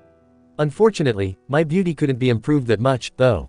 One big change was, yes, my freckles are gone. She said, now rubbing her face with a small look of dismay. Luffy could feel that she was actually sad about that. I don't think that was it. Luffy said, remembering how Alvida had looked before compared to now. After becoming a new person, Alvida continued, completely ignoring Luffy. I joined forces with him since we had the same goal, finding you. She finished, jutting a thumb to the cloaked figure of Buggy. With a low laugh, the clown grabbed the edge of his cloak and pulled it off at the same time that the rest of his comrades did, revealing themselves. Now, the ultimate star appears super flashily. Buggy announced, clearly pleased with himself. Luffy only blinked as he watched them, unamused. Monkey D. Luffy, since the day you blew me off, I've been obsessed with revenge on you. That alone led me to finally find my crew. It was indeed a great adventure. Luffy zoned out as the clown continued talking, instead more focused on how he was going to get back to the Merry. Wait, what about his crew? He should probably find them first, then go to the Merry, then leave. He'd seen the execution platform now, which is the reason he'd come here after all, so now there was no reason to continue lingering here. Are you even listening? And why am I telling you a story, you bastard? Buggy yelled angrily. What? Wait a minute, what was your name? Luffy asked. He hadn't bothered to remember it, after all, he had been a bad guy. Luffy barely remembered good people's names, and that was only because Sabo had yelled at him more times than he could count about it. Boggy. No, Boogie. No, but he isn't right. Oh yeah, it's Buffoon. Luffy announced with a grin, happy to remember. Clearly, Buggy didn't like this answer because there was a sudden blast of rage within him. Buffoon, stop messing around. You sure haven't lost your nerve, you moron. Buggy screamed. Around him, the civilians were starting to realize who was in front of them, and once they did they all began yelling and screaming, trying to leave the plaza. People, remain flashily where you are. Buggy ordered, his men pulling out guns and aiming at the civilians. This made everyone stop running instantly, no one wanting to get hurt. Luffy frowned, not liking what was happening. I'll show you good how scary I am. Buggy said darkly. Even though Luffy was preoccupied with what was going on below the platform, a sudden thought broke his concentration. That's right, your name is Buggy. He said. You just remembered it. Buggy shrieked. Luffy's haki screamed that there was someone behind him, and even though he went to avoid them, he wasn't able to avoid the top half of the pillory that pinned him to the ground. Ah, I wasn't expecting that, he said, blinking as he looked up to see the swordsman Zoro had fought back in Orange Town. Long time no see. 11,097. Is Roronoa Zoro well, too? They asked, sitting on the top of the wooden board and smiling down at Luffy. Okay, Kabaji, good job. Buggy praised from below with a laugh. To my several 100 billion servants around the world. Look, we'll now flashily start the open execution. Monkey D. Luffy, you can no longer move even an inch. You feel honored. 11,097. You can die in the same place the king of the pirates died. Buggy said, laughing loudly again. No matter how Luffy twisted and turned, he couldn't get out of the board. As he was doing this, Buggy took the time to join him on the top of the platform, still laughing loudly. Pirate Monkey D. Luffy, former Whitebeard pirate, is to be flashily executed for the crime of getting me angry. Live it up flashily, Buggy announced, his men cheering and dancing below them. Luffy stopped his struggling, watching the dancing with a smile. This is my first time seeing an execution, he said cheerily, forgetting what was happening. We're executing you, Buggy barked, reminding the straw-hatted teen of that fact. Huh, stop joking, Luffy yelled to the clown. You stop joking, Buggy yelled right back. We are now going to start the flashy execution openly. Buggy called out. Below them, the civilians were watching in fascination, whispering to each other as they wondered if the infamous 11,097 was going to be killed here by Buggy. Luffy meanwhile, was continuing to struggle, yelling at Buggy to let him go to no avail. Eventually, the teen stopped his struggles and looked up at Buggy with a blank look. I'm sorry, I won't do it again. Please save me, Luffy said monotonously, clearly not meaning his words if the bored look on his face was anything to go on. Why would I save you? Buggy asked, pointing a sword at Luffy's neck. Buggy the clown, you will unhand pirate Monkey D. Luffy 11,097 this instant. A familiar voice from below had everyone looking to see Smoker, along with a blue-haired woman and multiple marines, standing there with their weapons drawn. I will I? Buggy asked, not moving either the sword to Luffy's neck nor the foot on the teen's head. 11,097 is wanted alive only by the world government. If you refuse to release him, we will be forced to make sure you do. Smoker explained. Like I care what that flashy world government wants. Straw Hat here pissed me off, so I'm doing my civic duty and removing him from this world. Buggy said, smiling widely and turning to look back at Luffy. Since you have a big audience, do you want to say something before you die? When Luffy didn't answer, Buggy continued on. Well, that's okay. Whether you want to say something or not doesn't matter since you're gonna die. Buggy continued, but his words seemed to spark something in Luffy as the bored expression left his face and was replaced, changed to one of determination. I'm the man who will be the king of the pirates. Luffy's shout was heard across the whole plaza. Jaws dropped and anyone who was moving froze to look up and stare at the straw-hatted teen. Even Smoker and the Marines were surprised by his words. Well then, I guess I'll do it now, you damn rubber. Buggy said, laughing again. Stop the Buggy pirates, Smoker ordered, getting over his momentary shock. This snapped the Marines out of it as well as they all moved into action. Smoker himself was about to use his powers to get to Buggy, but a new arrival stopped him, as well as the clown. Stop the execution. Everyone stopped what they were doing at the loud exclamation. They all turned to see who had spoken and a wide smile spread across Luffy's face. Zoro. Sanji. He called out happily, picking out the green and blonde hair easily out of the crowd. Shame on you. There's a limit to how much you can fool around, Luffy. Zoro chastised, though he was smiling as he said the words. His hand was on his swords now 3 once again and he'd already started taking one out. Beside him, Sanji had his hands in his pockets, a grin on his face as well and a cigarette ever present in his mouth. If you're starting a sideshow, let me join you. What we have to do for now is drive those damn pirates away. Sanji asked, scanning the crowd in front of him and easily picking out the pirates from the civilians. Pirate Hunter Zoro. Seeing the man, the civilians were filled with another bout of fear. All of them moved to the edges of the plaza, leaving space for the showdown that was no doubt about to happen. Sanji. Zoro. Luffy cheered again, still smiling largely. So you're here, Zoro. But you're a little too late. Buggy laughed, raising the sword high in the air, preparing to remove Luffy's head from his shoulders. Seeing the threat, Sanji and Zoro went into action, running towards the pirates who were facing them with their weapons. We'll bring down that execution platform. They shouted as they ran. Roronoa Zoro. A blue-haired marine woman exclaimed. Tashigi, this is no time to gawk. Men, handle the Buggy pirates. Smoker ordered, the Marines moving into action again at the words. Get him boys. Alvita shouted, all of the pirates charging as well. With all 3 groups attacking each other, it was chaos, but Luffy was able to easily follow the action with his eyes. The Marines held up well enough with the Buggy pirates, but it seemed they were evenly matched against each other. For Zoro and Sanji, however, the two had no issues as they mowed pirate after pirate down in their efforts to get to the base of the platform. Not even Zoro can stop me now. This is the end of your captain. Buggy laughed, sword still raised high above his head. Damn bastard, Sanji yelled, and Luffy could feel that both Zoro and Sanji had a desperation growing in them, as well as even a small ball of fear that was slowly growing in size. A fist followed by a trail of smoke attempted to hit Buggy, but the clown merely broke apart, laughing all the while as Smoker's fist returned to his body. Luffy's Haki was screaming at him to move, to get out of the way, but Luffy ignored it knowing that there was nothing he could do to avoid the incoming attack. He was able to cover the back of his neck in Haki though, knowing that would be enough to buy his crew some time to knock the platform down. Luffy lifted his head, showing off his infamous D smile as he waited for the sword to hit the Haki-covered skin. Buggy's sword was closing in on his neck, and Luffy tried to ignore the dread and fear coming full force from Zoro and Sanji. Even Smoker's emotions were all over the place, from shock to defeated from not being able to stop Buggy, all with the unknowing that Luffy would be just fine. Luffy tried not to focus on any of that though, his smile never leaving his face as he felt a tingle in the air. When the sword was mere centimeters from his neck, there was a loud crack and a flash of white. Beneath him, the platform rumbled and then collapsed to the ground, inflamed. The rain came slow but increased quickly in intensity until it was pouring. With a laugh, Luffy stood up from the rubble completely unharmed. The same couldn't be said about Buggy though, as the clown was charred and unconscious on the ground nearby. I'm still alive after all. I got lucky, Luffy said as he stretched his freed limbs. He began walking over to Sanji and Zoro, the two in a complete state of shock as they watched Luffy approach, talking quietly amongst themselves. I was worried about what was gonna happen for a while. Luffy continued as he reached them. It was true, because he could only use Haki so long until he was forced to go without it. Zoro had managed to get over his shock now, but it had been replaced with a weariness as he looked over to the remaining Marines, Smoker and Tashigi included.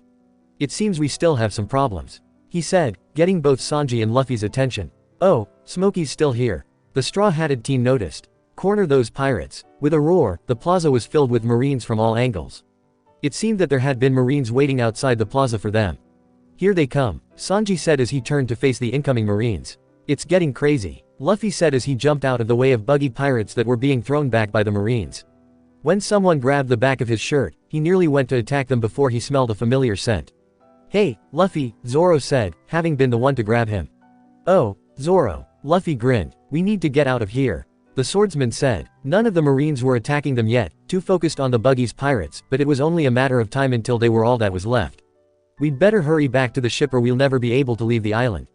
We won't be able to enter the Grand Line, Sanji told Luffy. What? That's not good. That was all it took for Luffy to get running, Zoro and Sanji close behind. The Straw Hat Gang is running away. Capture them. Go after them. No matter how many Marines tried stopping them, the three easily took them down in their mad dash to the harbor. We'd better hurry or we'll be in trouble. Move, move, move, Luffy yelled to the two, his smile still on his face as he laughed loudly. Which way do we go? Sanji asked, yelling over the rain. This way. I smell the sea over here, Luffy answered as he continued on down the street. It was a little harder to smell due to all the rain, but he was still able to smell the faint scent of saltwater. There they are. A shout from behind them clued them into the fact that there was still a horde of Marines chasing them. What persistent bastards. Should we stop and fight? Zoro asked. We don't have time for that. Oh, who's that woman? Sanji asked, spotting Tashigi ahead of them. They reached her quickly seeing as they were running right to her and she wasn't moving. It was clear she held a grudge against Zoro. Luffy could feel it and Zoro told them he would handle it. Sanji wasn't happy that Zoro was now attacking a lady with his sword, but after yelling some threats and a warning, he and Luffy ran off to continue towards the ship. As they continued running, Luffy saw another person ahead of them. With all the rain, Luffy couldn't tell who it was until they were visible, but once close enough he saw that it was Smoker. So you're finally here, Straw Hat Luffy, the Marine said, standing beside a large bike. Didn't I tell you that you can't enter the Grand Line unless you beat me first? He asked. Both Luffy and Sanji stopped to look at the man and a smile lit up on Luffy's face. Oh yeah, I forgot about that, Luffy said. You're such an airhead, Smoker muttered. Beside him, Sanji leaned closer to Luffy. Hey, Luffy, Sanji, go on ahead. I'll be right there, Luffy reassured. I don't know about that. This is the end for you, Smoker continued, taking a step forward. Luffy could feel Sanji's apprehension, stopping the chef from going on ahead. Go, Luffy repeated. The conviction in the straw-hatted teen's voice was enough for Sanji to get moving again, running around Smoker and towards where Luffy had said the harbor was, leaving Smoker to Luffy. Lightning continued flashing above them as the Marine and pirate stared each other down. Water poured off of Luffy's straw hat, but he was undeterred, ready for a fight. I'll beat you and enter paradise again. I'm the man who'll be king of the pirates. Luffy exclaimed. Enough of your idle talk. Smoker barked, his fists turning to smoke that trailed to the ground, and then surrounded Luffy. Before it could do so completely, Luffy grabbed the edge of a nearby roof, pulling himself out of the smoke and towards the building. It worked for a second, but the smoke only continued following him. Before he could do something about it, Luffy's grip slipped due to the rain and he fell back to the ground, but again, the smoke followed him. It wrapped around Luffy and lifted him into the air, but like Krieg's net, Luffy's arms and legs were exposed. Gum Gum Bazooka! Luffy yelled, throwing back his two fists and then shooting them into Smoker's chest. It was obvious the Smoke Man expected the attack to go right through him, but when it didn't, Smoker was forced to let Luffy go as he flew back from the force. Luffy landed gently on the ground, a grin still on his face as he watched Smoker get back up. How were you able to hit me? Smoker asked, Luffy feeling his confusion and surprise, emotions that didn't show on the man's face. Shishishi. New world secret. Luffy laughed. Smoker's frown deepened and he sent his smoke towards Luffy again, but another pistol to the face from Luffy stopped that attack as well. You're a good guy Smokey, but I've got to go back to paradise. I won't be beaten here. Luffy told the man as he watched him fly into the wall of the building. As much as Luffy wanted to stick around and have an honest-to-goodness fight, he knew he had to get to the Mary. As Luffy ran past Smoker and down the street, there was a second where Luffy felt the presence of someone else nearby. Before he could look for them, a sudden gust of strong wind swept him, as well as Smoker, off the ground and flying down the street. When the wind dissipated, Luffy sat up in a pile of rubble, confused. What just happened? He asked, looking around and seeing Usopp, Zoro, and Sanji beside him. Luffy. Nami's yell clued Luffy into the Mary drifting away from them in the water. Nami. Luffy answered, jumping to his feet. We'd better hurry up or the ship will be swept away. Sanji yelled. Okay, I got it. Luffy yelled, running the opposite way of the Mary. The others watched him in confusion as he jumped into the air and over a railing that he grabbed onto, letting his body stretch. Gum Gum. Luffy called. What? Sanji asked. Wait. Usopp shrieked. I have a bad feeling. Zoro muttered. Rocket. Luffy yelled, shooting himself at the three. Ah, I knew it. Zoro said as the three tried running away from Luffy. It was no use as the rubber man reached them, grabbing them all and holding tight as they rocketed towards the Mary. They landed safely in the sails, falling down to the deck in a heap. Everyone, Nami said, relieved that they'd made it. The water was still roaring around them, waves crashing dangerously into the Mary as the heavy wind carried them through. Lightning was still going off, rain was pouring and the clouds blotted out the entire sky, covering it in a blanket of gray and black. They were all quick to get to work trying to keep the Mary afloat. When it was clear they wouldn't be capsizing anytime soon, they all went to the front of the ship, watching as a mountain range became more and more visible. See that light? Nami asked with a smile. Is that a lighthouse of the island? Usopp asked, clinging to the mast in fear. It's a guiding light. The entrance to the Grand Line lies ahead of that light. Nami informed him. The Grand Line is ahead of that light. Luffy said softly, a nostalgic smile on his face. What do you want to do? Nami asked him. But there's no reason to enter during a storm like this. Usopp tried reasoning, though everyone else seemed to have different ideas as they smiled to each other. Okay then, shall we hold a launching ceremony for setting sail on the Grand Ocean? Nami asked. Hey, Usopp yelled, though he was ignored. Yeah, Luffy cried happily. Let's do it, in order to find the All Blue. Sanji said, placing his leg on top of a nearby barrel. In order to be the Pirate King. Luffy said next. In order to become the greatest swordsman. Zoro continued, adding his own foot. In order to draw the world map. Nami said. Luffy could feel all of the happiness and excitement, but from Usopp, there was a feeling of being flustered and scared. In order to become a brave warrior of the sea. The sniper eventually said before raising his own foot up. He felt the sniper's emotions ease until even he was wearing a small smile of his own, everyone looking down at their feet. We're going to the Grand Line. Luffy exclaimed. At once, they all raised their legs high. Yeah, bringing their legs down together, they destroyed the barrel below them. With spirits high, they turned to look to the lighthouse again, knowing that it was their destination. Even though the wind was helping them out, it was still going to take a little while for them to reach it, but with how giddy they all were, they were fine with standing there and just watching it grow closer. With how much rain was surrounding them, Luffy had a hard time even picking up the scent of his crew surrounding him, but his haki was left unhindered, which is how he noticed the incoming presence beside the Mary. The crew looked to Luffy as he said this, becoming more and more used to their captain noticing something that they couldn't. What is it? It's not the Marines, right? Usopp asked, his joy changing quickly to fear at the idea that the Navy had somehow managed to follow them through this storm. I don't know, the rain is messing with my sense of smell, Luffy said, eyebrows scrunched together as he walked to the railing. The crew followed him, Usopp more hesitantly than the rest, and when Luffy peered over the railing to the tiny boat beside the Mary, he was confused to find it empty. Only you, a pirate wanted alive, could annoy someone so much that they'd rather kill you than get your 360 million berry bounty. The effect was immediate as a smile, as large as possible, grew on Luffy's face. Zoro and Sanji were in a defensive position immediately as they turned to look at the voice while Usopp and Nami screamed in surprise. Shishishi. Sabo. Luffy called out, running over to the blonde standing in the middle of Mary's deck. His brother smiled at him, bracing himself as Luffy threw all of his weight into him. Good to see you too, Luffy. Sabo laughed. While Luffy was preoccupied with hugging him, Sabo let his eyes drift over to the crew standing in stunned silence in front of him. The swordsman and the blonde had shifted out of their defensive stances the second Luffy showed he knew Sabo, and Sabo was glad to see that they were at least ready to fight when necessary. The long nose and redhead had been surprised and scared to see him, which was a reaction he was used to, so it didn't bother him all that much. What are you doing here? Luffy asked, pulling away from his hug to look at Sabo's face. The teen had felt Sabo's feelings, could feel him assessing his crew members, but he knew Sabo would like them. After all, Luffy had the best crew. Well, I meant to see you back on Logatown, but somebody got a little too hasty and didn't leave me the opportunity like they promised, Sabo said with an irritated sigh and a shake of his head. Luffy didn't question who this someone was, not really caring as long as he got to see his brother. I heard you were heading back to Paradise soon, so I asked if I could tag along on a little trip here to see you off. Sabo further explained. Ah, I missed you. And Ace, and Pops and everyone else too. Luffy admitted, his smile still stretched across his face. If he wasn't made of rubber, his face would hurt from how big and how long he held the smile up. I've missed you too, Lou. Now, why don't you introduce me to your crew? You of all people should know that they're unable to do it themselves. Sabo said, nudging his brother and gesturing to the still gaping crew. Usopp and Nami had dropped jaws while Sanji and Zoro's eyes were wide. It was obvious they recognized Sabo, or at least had a guess as to who he was. Blinking, Luffy realized all of the shock and surprise behind him and turned to face his crew, laughing. Oh yeah, Sabo, this is my crew.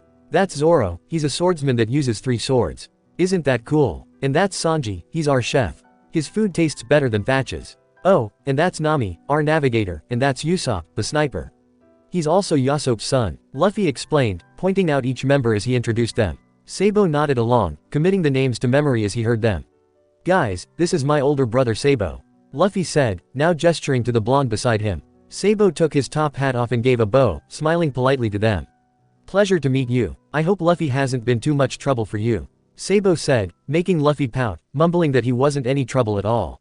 Oh, no, he's been fine. They all said in unison, much to Sabo's amusement. Really now? He hasn't given you any trouble? He asked as he stood from his bow, replacing his hat on his head. Nope, not at all, they continued to say, shaking their heads. You've found a good group of people, Luffy, Sabo said, wiping the pout from his brother's face and replacing it with his cheery smile. Right, he asked with another laugh. The rain was still pouring around them, soaking them all to the bone, but no one minded in the slightest. What with the entrance to the Grand Line being so close, and now Sabo being here, no one even thought about moving inside and getting dry. How long are you staying? Luffy asked. There was a flicker of something inside Sabo now, a deeper emotion of dread and fear that confused the youngest, and he was sure to show it on his face. Knowing he'd been caught, Sabo sighed. About that, there's something, rather important that I need to talk to you about, Luffy. Sabo said gently, tone lowering. Luffy felt that bundle of bad emotions slowly growing in his brother, along with a worry. For the first time, Luffy's smile fell as he looked over his brother closer. It's not exactly something I think we should talk about out here. It has to do with, Sabo stopped, looking over to the crew who were listening curiously. Luffy looked over to them as well now, guessing what Sabo was hinting to. I haven't told them about what happened in the facility, but they know it's a bad place, Luffy said in a quiet voice, so low that the crew couldn't hear over the rain, but Sabo could hear it just fine. We can talk in the kitchen. We'll be right back, Luffy told his crew, because even though he was going to tell them about the facility eventually, now was not the time. Especially not when everyone was so happy to go to the Grand Line. The crew seemed to understand that whatever needed to be discussed was important as they nodded, all heading back to the front of the ship to give them some privacy. Luffy was grateful to have found a crew like his as he led the way to the kitchen, Sabo close behind. When they were inside the relatively small room, Sabo shut the door firmly behind them, listening to make sure there were no eavesdroppers, not that he expected any. It was more of a force of habit than anything else. Luffy, I'm gonna need you to sit down for this, alright? Sabo asked, moving to the nearby table himself because even he wasn't going to be able to say this standing. Luffy's suspicion only grew as he nodded, sitting across from Sabo. The blonde's emotions had only grown in intensity, the anxiety, the fear, the worry, the dread, all of it to the point that Luffy couldn't take it anymore. This is going to be hard to hear, and I should have told you sooner. I know I should have, and I'm sorry I didn't, but I could never find the right time to do it and I didn't. Well, honestly, I was scared. Sabo tried explaining, losing all the eloquence he usually had when speaking as he rambled. Luffy's frown only continued to deepen, not liking where this was going, especially seeing as it had something to do with the facility. Taking a deep breath, Sabo closed his eyes for a second, gathering himself. "Alright, here goes," he said quietly, opening his eyes and looking to Luffy. "Do you remember back when we found the other facility? Enruta and I were in charge of getting all the information we could while you and Ace got the kids out." Sabo asked. Luffy remembered that all clearly, so he nodded, wanting to know where this was going. "And you remember when you and Ace came to check on me? Marco was with me and you noticed that I had a lot of bad feelings?" Sabo continued to ask, and again, Luffy nodded. "I told you at the time that I saw something in the papers that gave me some bad memories, and while that was sort of the case, it wasn't exactly the entire story," Sabo said, his voice getting quieter and quieter as he spoke. He wasn't looking at Luffy anymore and was instead looking at the table while Luffy shifted uncomfortably in his seat. "You see, a lot of those papers had pictures of doctors that worked in that facility. As I was going through them, I saw one of them and realized that it was Haru," Sabo said, swallowing hard as he got the words out. Luffy visibly paled at the name, lips thinning and fists clenching, but he didn't say anything yet. "I looked over it, and it said that Haru had been working at that facility only a few days before we'd gotten there." "Luffy, Haru is still working in facilities," Sabo said, voice as low as it could go where Luffy could still hear him. As Luffy tried processing those words, he was vaguely aware of the fact that his breathing had become more rapid than usual. He knew that his fists were clenched so tight that his nails were digging into the skin, close to drawing blood. He knew that his eyes were wide and unblinking, even starting to sting from lack of moisture. He knew all of this, yet he couldn't do anything. He couldn't move. He couldn't blink. Even though he was breathing heavier than usual, it felt like he wasn't getting any air at all, that he was suffocating. Sound was muffled. His vision was blurry. He couldn't see Sabo in front of him, he couldn't see the kitchen around him, couldn't see the table. He couldn't hear the rain outside, couldn't hear his harsh breathing, couldn't hear the waves hitting the Mary. He could barely even register that he was still sitting. Distantly, he felt someone put their hand on his back. Luffy tried using that sensation to ground himself because touch had always been a surefire way to help Luffy when he was in need. Slowly, his senses came back to him. First, it was his sight, the blurriness turning into shapes, and then clearing to actual objects. Sound was next as the muffle slowly went away and he was able to hear the voice beside him telling him to take deep breaths. "With me, Luffy. Follow my breathing. In, and then out. Like this." Luffy knew the voice, but he didn't try to place it with a face and instead focused on the words. He hadn't known he was hyperventilating, but as he followed the person's breathing like they said, he could feel the tingling sensation in his body, the lightheadedness. It was slow going, but Luffy had managed to come down from what was no doubt an anxiety attack. He still felt a little dizzy and tingly, but other than that he was breathing normally again. Sabo was sitting beside him, fidgeting and looking at the table again. "I'm sorry, Luffy. When I found out, Marco said that I should tell you and Ace soon after, but I was never able to do it," Sabo said almost meekly. "Does Ace know now?" Luffy asked, trying to regain the ability to talk. Sabo sighed again, heavier than before. "I told him right before I left to head to Logatown. There's more though," Sabo said. Luffy already knew he wasn't going to like it, because what more could there be? Knowing Haru was still alive was bad enough, so what else could there be that was worse? "The reason I decided I needed to tell you and Ace now was because of what I found not too long ago. You know, I joined the revolutionaries and one of their goals is to liberate facilities and get information on other facilities." Sabo began again, Luffy nodding as he followed along. "I've mostly done information runs since I'm still new, but I've even started going on scouting missions. Turns out, having super hearing is a nice perk to have when you're a spy," Sabo said, the corner of his mouth twitching ever so slightly at the amusement at the thought. "On one of our scouting missions, I overheard some doctors talking to each other. They mentioned Haru, and how he worked there, mentioned how great of a doctor he was." Sabo said, spitting the word "great" out with such venom that anyone would be able to feel it without Luffy's abilities. "They also said that he had spent a lot of time in the New World ever since we escaped, but now he's heading back into paradise," Sabo said, again, his words slowing and tone turning gentle as he spoke. It was Luffy's turn to swallow hard now, because he'd been so excited to head back into paradise. Now he wasn't so sure. Not when Haru would be somewhere there too. "I wanted to make sure this wasn't just some gossip, especially when I knew you were close to heading back there yourself. When we liberated that facility, I made sure I was there when it happened so I could look for anything on Haru while I was there. I found another paper like at the facility we found, and it showed that Haru had been there. There was even a note on it that mentioned relocation, but nothing else. I'm not entirely sure, but it's possible that Haru is going to be in paradise as well." Sabo finished. Luffy sat quietly for a minute, trying to take in everything he'd just heard. Sure, paradise was big, it was highly unlikely that Luffy would stumble upon Haru again, but just the possibility that it could happen. That terrified Luffy. He'd thought all this time that Haru had been killed along with all the other doctors when the Whitebeards had saved them. He'd never had any reason to believe otherwise. Now he was facing the very real fact that Haru was, in fact, alive and well. Working in facilities. Luffy, how has Ace's wave been? Sabo suddenly asked, surprising Luffy from his thoughts. Ace's wave? Luffy asked, pulling it up as he asked. Sabo's was bright and opaque, leading right to his brother's chest. Beside it was Marcos, stretching outside the Mary's kitchen, and it was just as bright and opaque as Sabo's. Finally was Ace's, and as Luffy inspected it closer than the other two, he saw that it seemed to be doing just as well. It's fine right now. I think he was in some fights not too long ago though. I saw it get a little lighter. I told Jozu when I called to tell Ace to be more careful. Why? Luffy asked, letting the waves disappear from his sight. It's just, I don't know how Ace is handling this. Sabo said slowly, his own eyebrows scrunched in thought. The 2 times I called him he wasn't on the Moby. Everyone kept saying he'd be mad cause he wasn't there to say hi to me. Luffy said, remembering back to the 2 times he'd called. After I told Ace he kind of exploded. I think I managed to calm him down at least a little, and I talked to Marco right after. He promised he'd talk to Ace about it, but when I tried calling Ace back later he never picked up. I think at the very least he's ignoring my calls, but you said he wasn't even on the Moby. Sabo asked, Luffy nodding in confirmation. Do you have your snail? I left mine back at the base. Sabo asked next, looking around the kitchen for it. It's outside. Should I get it? When Sabo nodded, Luffy stood from the table to go retrieve it. His mind was racing 1,000 thoughts a second, and he felt a little wobbly as he walked, but he managed to get outside without too much issue. He could see his crew still at the front of the ship, feelings filled with worry and concern for him. They were also getting closer to the entrance of paradise. The thought had excited him before, but now it made him sick. Grabbing the snail, he noticed that his crew had spotted him, but no one said anything. They only continued watching him, their concern rising as he grabbed the snail and went back inside. Sabo was still sitting at the table with a frown. His emotions hadn't gotten any better and Luffy's mixed with the blondes were making for a very negatively filled Luffy.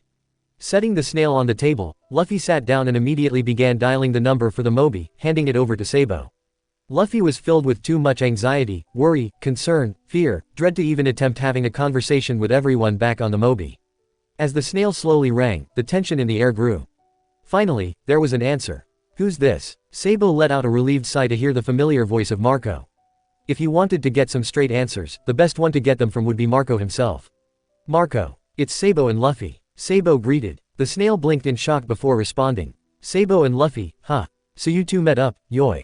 Marco asked, his tone much more lighthearted than anything else in the room.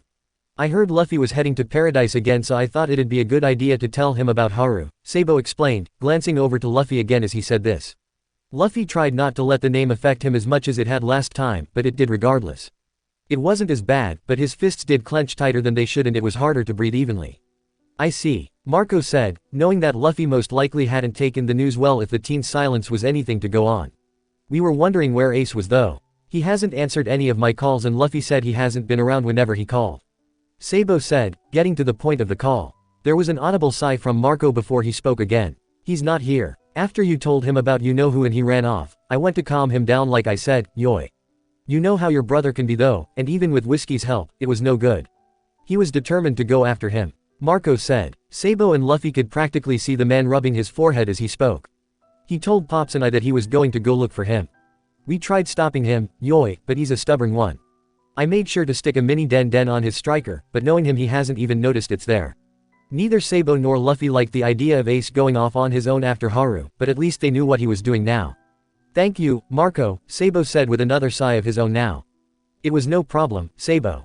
I'll talk to you two later, yoi. Marco said, Sabo nodding in agreement as the snail hung up. Luffy had remained silent throughout the conversation, head still reeling. Haru was still alive, Haru was in paradise, Ace was going after Haru, Ace was alone. The thoughts ran through his head over and over to the point that Luffy was getting a headache. Luffy, why don't you go lay down? I'll explain to your crew that you need some rest and help them through Reverse Mountain if you want. Sabo said, his voice gentle again as he laid a hand on Luffy's shoulder. The teen shook his head though, denying that idea. He was a captain now. He had to take care of his own crew. I'm fine, Luffy mumbled, standing from the table and grabbing the snail. As he left the galley going to return the snail to its place on the barrel outside, Sabo watched with worry. He knew Luffy should rest, take the time to process what he'd been told, but Luffy could be just as if not more stubborn than Ace could be. With yet another sigh, Sabo stood from the table as well, following his brother outside.